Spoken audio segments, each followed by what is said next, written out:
Again, good afternoon, everyone. My name is Casey. I work for the EMS for Children Innovation and Improvement Center. I'd like to welcome you to today's Pediatric Readiness QI Improvement Collaborative session. And thank you for joining us on our 12th collaborative session.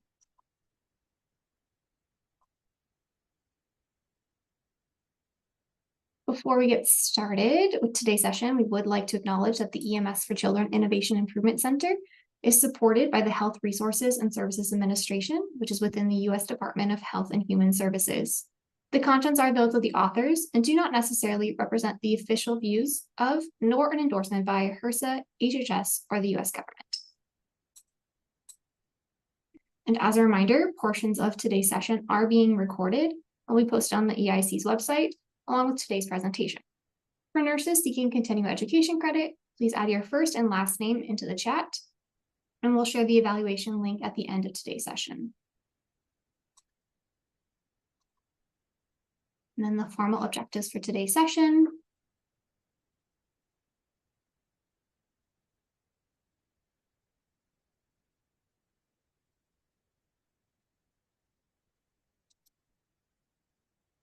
And then our agenda for today, we will begin today's session by hearing from participating sites, sharing an update on their QI work. And then we'll walk through a PDSA cycle together with the assistance of our SMEs. And then we'll review our PRQI data together. Wrapping up, we'll share the session evaluation link for those nurses seeking continuing education credit. And as a reminder, there is 25 points of MLC Part 4 credit available, and you can view the requirements for this under our participant details on the EIC's website. So throughout today's presentation, also feel free to come off mute or use the chat function to ask any questions or comments of our presenters as we go throughout the session. All right. And then getting started with our site updates. We are going to be utilizing breakout rooms today, hearing from 6 sites, sharing updates. So for those who are our presenters, here's the room assignments for room 1 and room 2. I'll launch those in just a second. But as a reminder, our site updates are an opportunity for sites to learn from one another's experiences. It's a time for sites to ask questions of one another and our SMEs on the call. So we hope to hear from you all as we progress throughout the collaborative. And if you have any questions about your upcoming site update, feel free to reach out to the PRQC team at collaboratives@emscimprovement.center. All right. Well, I do hope it was a good opportunity to hear from other sites and learn from their experiences and be able to take something away that you can apply to your site.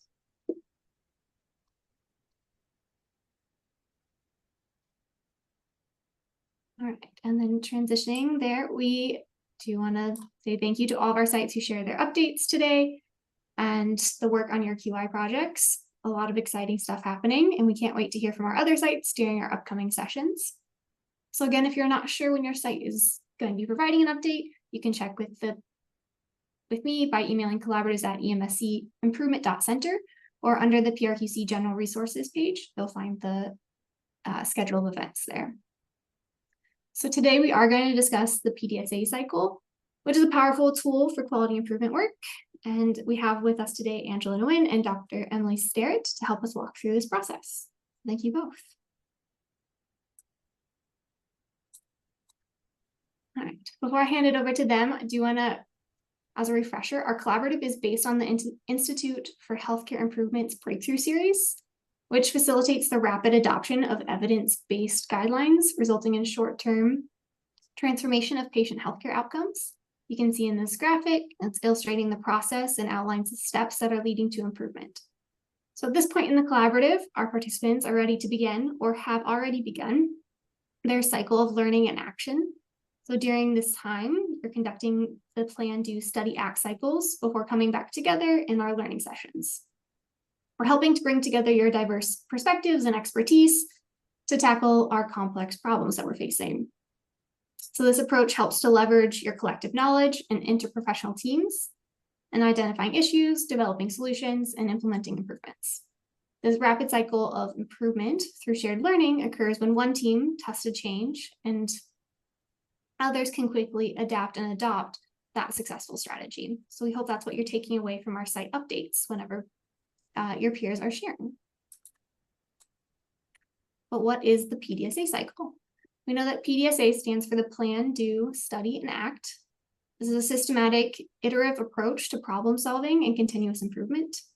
The cycle is valuable for our quality improvement work because it provides structure, offering a clear framework for organizing your improvement effort. By implementing your change in a small scale, you're reducing your risk. And by studying those results, you're promoting a thoughtful analysis of your outcomes. By ending on act, we're helping to ensure that your steps learned lead to concrete next steps. So our PDSA cycle is the cornerstone of quality improvement work. It provides that structure, yet flexible approach to testing and implementing change with that rapid learning process. Your sites are able to make quick adjustments based on your real-world results, leading to sustainable improvement and process outcomes. So we're going to walk through the PDSA cycle with the help of Angela and Emily, and we're going to look at it from both if you're going to implement a quality improvement project in topic of pain assessment, or if you're going to be working in suicide screening. I think I'm going to hand it over to Emily first. As Casey already said, when we talk about PDSA cycles, we're talking about having a systematic, iterative approach to problem solving and continuous improvement. Really driving, and this is what I like about the process, it really encourages testing and driving change and tests of change on a really small scale, where you can reduce the risk or impact if something goes wrong. You can make predictions ahead of time for what you think the results are going to be, then execute your intervention and then learn what happened. So we're going to walk through this and dive a little bit more deeply into some of the meaningful and salient questions we want you to be asking yourselves and to consider as you move through your continuous improvement cycle. I like that in the chat, you can find a templated worksheet for the PDSA model for improvement.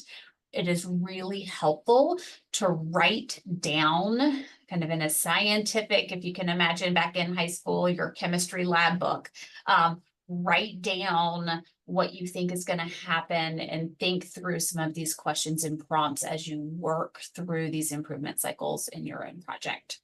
So we're going to start with plan. This is the first step and really the foundation to that scientific process. Not only are you going to make a plan for what you're going to do, so figure out the steps and the details for what needs to happen, but this is your opportunity to spell out what you're trying to accomplish, why is it important, and how is it linked to what you think is going to happen when you execute on your plan. And then what measurements do you need in place in order to really understand whether or not your process or your outcome is being impacted. So these are some of the main questions, and you'll see these kind of over and over again if you continue to do work in the quality space. But what are you trying to accomplish?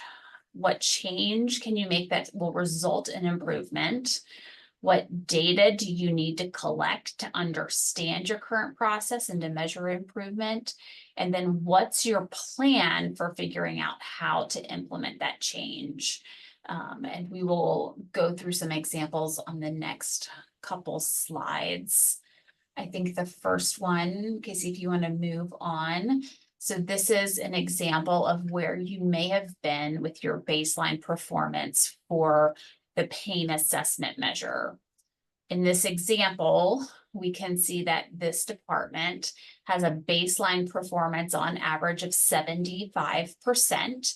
And so each month for the first 6 months of 2023 are measured, and they can see their baseline performance. So during the planning phase of their PDSA cycle, they may think about their first intervention, and maybe that first intervention is doing some education in the department or in triage or with a specific group of nursing staff or provider staff. And with that education, what needs to be educated? How are you going to do it? What are the steps? What's the content? How's it going to be delivered? And also, what do you predict is going to happen when you give the education? In general, education can be challenging from an improvement standpoint. It's often fundamental and necessary. We have to provide that education, but we know that it's not going to drive huge improvement or perfect improvement.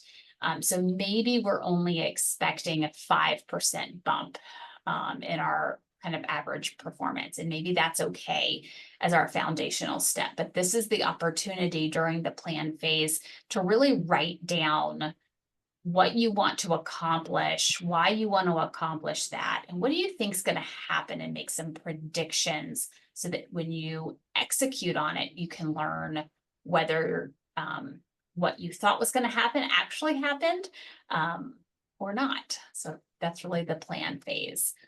The next slide, we see the suicide screening. I don't know if Angela wanted to speak to this one. Yes, I think it's similar to the pain of just using the information that you have for the baseline to then decide what is going to be most effective intervention, and then how are we going to actually monitor that.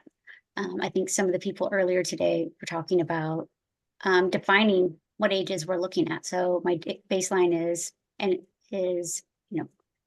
14 and up in suicide screening, or 11 and up in suicide screening. So that way, and that's clear, to make sure that everybody knows what age you should be, so there's no fallout in that area. So just really being very clear about what information you're going to provide, and what you think based on, I think someone also talked about some of the anecdotal information, slow pharmacy, things like that, of like, okay, if we provide this intervention, I think that things will go faster. I think there will be an improvement. But then also having this concrete, measurable way to do that, like a SMART, like a SMART goal. We can't say, I'm going to provide education and then not monitor how many people got education, or how that education was provided, or testing if there was actually comprehension with the education. So it has to be directed towards what you're doing, and towards your goal. And it has to be achievable.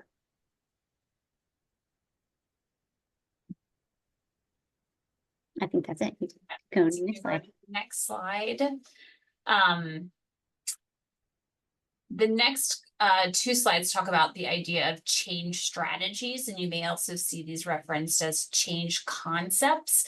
And these are the big buckets of interventions that you may consider implementing to drive that change. So you're in the kind of the planning stage and trying to plan what intervention or which change strategies you're going to adopt. We heard from folks in your breakout sessions, for example, education may be a big campaign that you're pushing with this first round. So what does that education look like, and what are some of those steps?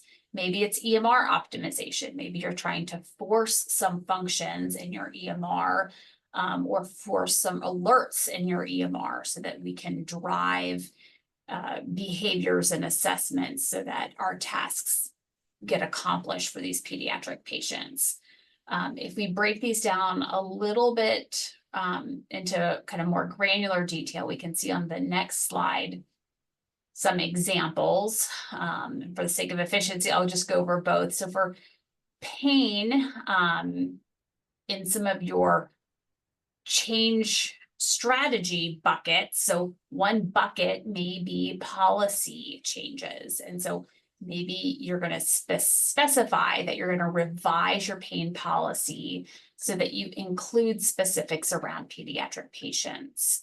Under your education change strategy bucket, a specific example could be educational sessions on the different types of age-appropriate assessments of pain.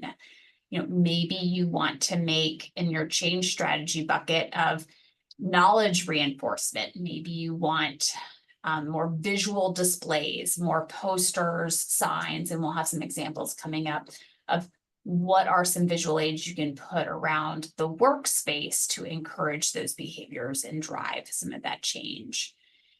We have similar ideas or examples in the suicide bucket. So again, staff education to provide increased familiarity with suicide screening, Perhaps you want to include self-harm in your upfront processes or your triage processes. Again, thinking about building standard work or policies that support who and how to screen for suicide, and including some of those age-specific needs of our pediatric patients and how that may be done differently for different age groups, or for in contradiction to the care that you may be providing in adults who are in the same care setting. And then universal ideas. So universal screening, bringing in new tools, thinking through what are some of the patient-centered strategies or in that patient-centered bucket where we can do things that make better sense to the patients and to the folks who are receiving it. We know that when we are making sense to our patients and our patients understand why we're asking questions, it makes it easier for the staff to ask the questions. They don't feel quite so awkward providing that screening. Okay, so you can go on to the next one, but once you've thought through your change strategies and you have some ideas about where you're going to get started, and you've started that plan phase of mapping out what you're going to do and what you think is going to happen and why you think it's going to happen, using, again, some of those SMART AIM kind of outline strategies. When you get into the do phase, this is when you're actually going to do the work. And I often have to remind people to write down, again, think about that high school chemistry lab book where you're writing down what's actually happening with your experiment. You're using some sort of a PDSA template or a worksheet, writing down what actually happened. So what were the steps that you took to implement whatever intervention it was that you were planning to do, and writing down how it went. How did folks receive the intervention? How was compliance? What kind of questions did you receive from staff, or resistance did you receive from staff? Did you hear of any change ideas from staff as you were going through the process? Were they actually able to execute on the plan that you put in front of them? So, for example, perhaps you're really stressing education around weight and kilos. You go through, you lock all the scales in the department so that they're only displaying kilos. And now you have nurses who, as a part of their regular care plan, were telling parents weights in pounds. And they may feel very uneasy doing some of that math conversion for families and patients, because our families and patients may be used to receiving that information in a traditional pounds system. So how are we going to navigate that uncertainty for our nursing staff when they're trying to communicate with patients and families, and they're speaking in a language of kilograms that may not be as familiar with patients and families? So what are some of those examples of some of those barriers? Making sure you write them down so that you can go back and reflect. You can learn from what happened, and if there were deviations from the plan that you had put forth kind of in your first planning phase. You want to go on to the next slide. I think there are some examples of some posters and signs and bulletin boards that folks have shared with us. It is helpful. So for an example, in the do phase, maybe you put these signs up. Where do you put them? Who is seeing the signs? How are people reacting or telling you comments about the signs? Are the signs located in spaces that are meaningful to the nursing staff? Do they need to be signs that are meaningful for patients, or not necessarily? Are they intended to be staff-facing documents? You make sure to write down in detail how you executed your plan, where you put the signs, who the signs were scripted or intended for. You can then see what impact that had on your measures. Did things get better? Did things not get better? And maybe you need to adjust or learn, but it can be very helpful as you're reflecting and as you're making those decisions, if you've already written down what you did to execute on the plan. So for these examples, take a picture of the bulletin board that was made, write down where in the department you posted signage, and you can be very detailed about it. But that will help inform, perhaps we need to post signs in different spaces in the future. Perhaps we need to make fonts bigger or smaller in future iterations so that it's more easily digestible for staff. I think on the next slide, there are some change strategies. This is a really good one. And I'm happy to keep talking, or Angela, you can jump in and chime in, but this is a really good example of a do. So this is showing you 2 different workflows that may be implemented on and how you're going to screen in your department. And it presents very ubiquitously at the top of the patient arrives. So then what happens? How do you go into the next steps and the details of what's going to happen? And at the bottom, you see a version. This is the do phase of your first cycle. This is what you did the first time around.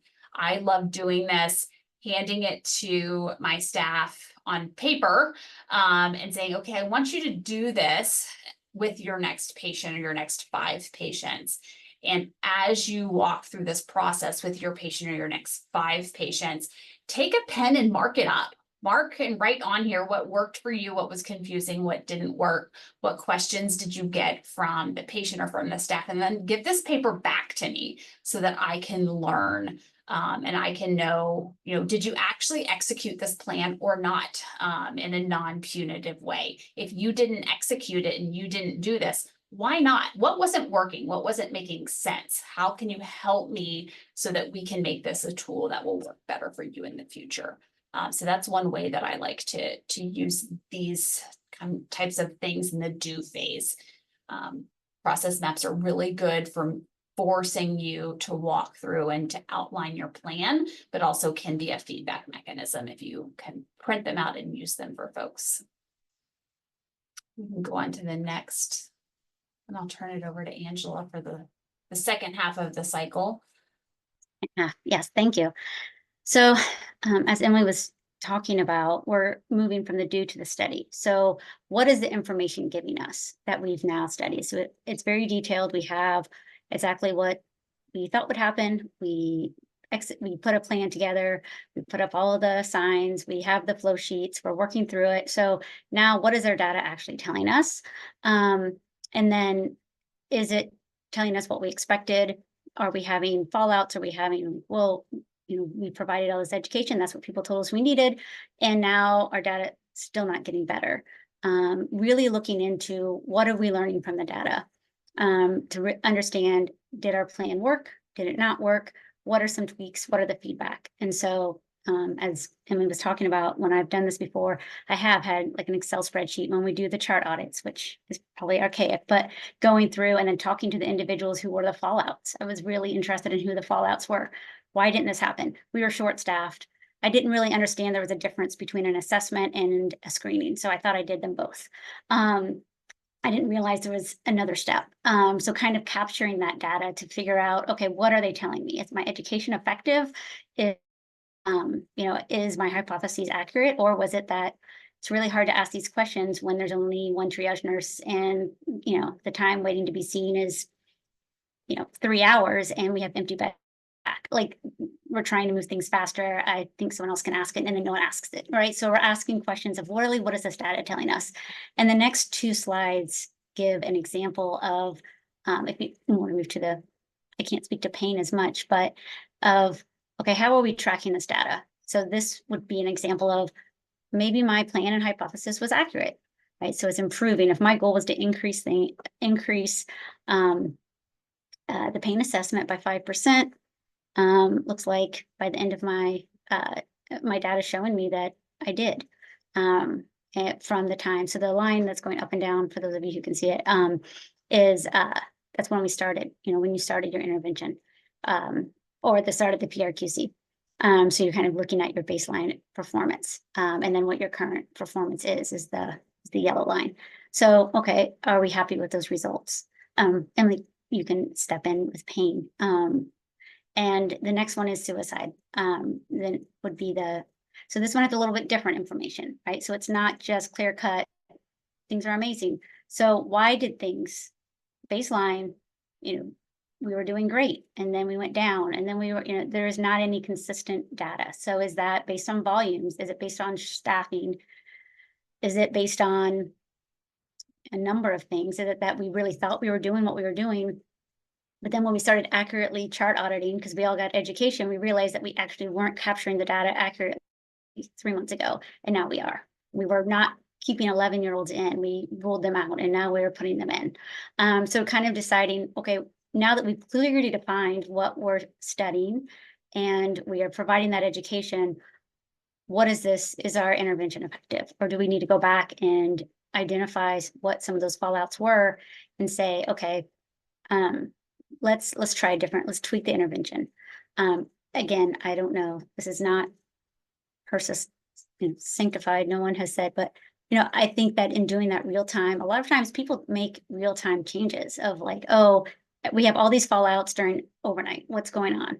Well, we ran out of copies of this form to fill out on the overnights, whatever it is. It's kind of going and being like, this is an easy intervention. Let's figure this out. So being able to really look at your data and study what's it telling me, not just going off of your hypothesis. This is, as a social worker, data is not always what people want to hear. I will say this, my mantra is data drives decisions. We can have all the hypotheses in the world about why something's not working or why things aren't, but if we look at the data and really see why is it working here, why is it not working there, and make some of these tweaks, it really can get a lot of people on board, especially staff members who might have been hesitant to try something. They can see, okay, my concerns, I get it, I understand why we're doing this now, or it wasn't as hard. Some of these barriers that I thought were there aren't really there. So I think this is my favorite part, is the actual studying the data and looking at what is it telling us. And then the next slide is what are we going to do from the information that we found, and really clearly documenting that. Because also staff, I think Emily mentioned this before, what's the why behind what we're doing? Okay, we're going to do this, we're going to do it again with some changes based on the data received, and this is why. And that regularly with your teams, on your boards. Everyone has different kind of processes for communicating this, but having that communication up and visible within your leadership, within your team, saying, based on the information you guys provided us or what we're seeing, here's some changes that we're doing. Everybody needs a badge buddy, or we've identified that we need more education in talking to younger kids. That would be the suicide screening. So I think really getting into the details of why are we not able to meet the metrics, and looking specifically at your team and your department, hearing what other people have to say here is amazing. And then bringing that back to your team saying, okay, can we try this? This data, the data showing a 5% increase like we had hoped. Now we can do better. We can increase it, or we're not having consistent data. So let's talk about why that's not happening. Why can't we make this a consistent change? And here's some changes that we're going to implement. There also, neither one of these graphs showed a complete decrease. So sometimes you have to just go back to the drawing board and say, are we even measuring the right things? Were we doing chart audits effectively, that were going to actually give us the information that we wanted? Emily, what else would you have to say about all of this? I know, again, I think the ACT phase is really where you can synthesize and make your next step. Plan your next intervention based on what you learned, and perhaps even scale up. So if you wanted to do an intervention on a very small scale, starting with for example, one nurse on one shift or the first 5 patients of the day or something like that. That's your opportunity to start small, learn through the PDSA cycle, and then ramp up. So during the ACT phase, you may want to say, okay, we're going to educate all nurses instead of just one. And what are we going to educate them based on our experience in our previous cycles with our smaller subset of test subjects. But I think you covered it nicely, Angela. Thank you. Thank you both. I would like to pause here and just see what questions you all might have for Emily or Angela. Feel free to put them in the chat or come off mute.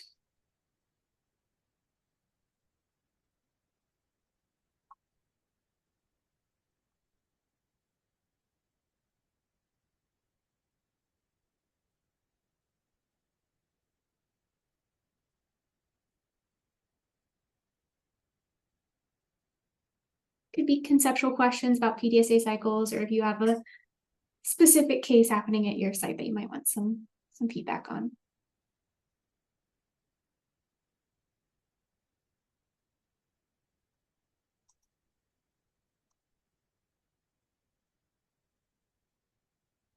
While you might be thinking of a question, you can raise your hand or put it in the chat. I'll go ahead and share with you all some updates on PRQI. All right. So a brief update from PRQI.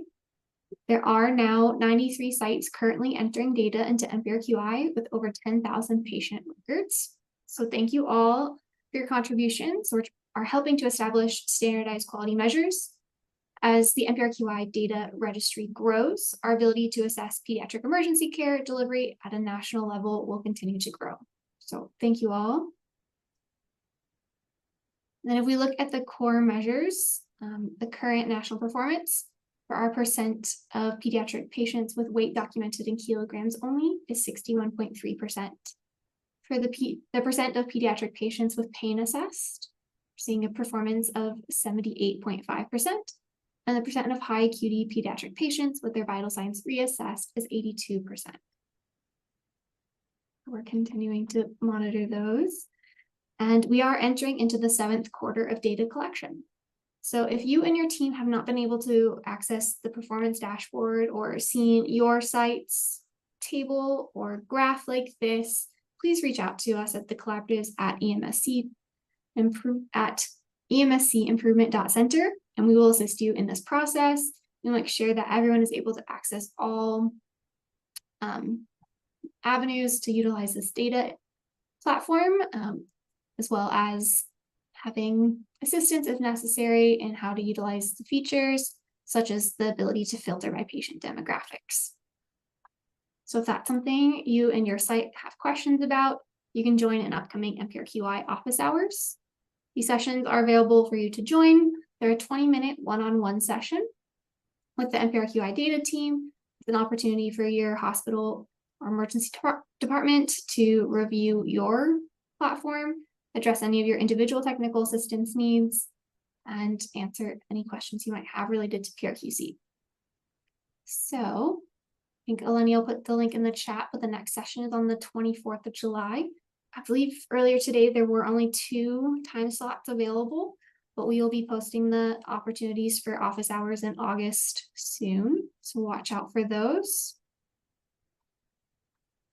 And then want to provide additional time for any further questions related to whether it's your PDSA cycle or general questions about when my site might be providing a site update. We're happy to answer those now. And you can put those in the chat or come off mute if you have any questions. And then we do look forward to seeing you again at our future sessions. Next month session will be on the 20th of August, and then we'll see you back in September on the 17th. And for those who might be interested, we are having a small group meeting on July 22nd and 24th.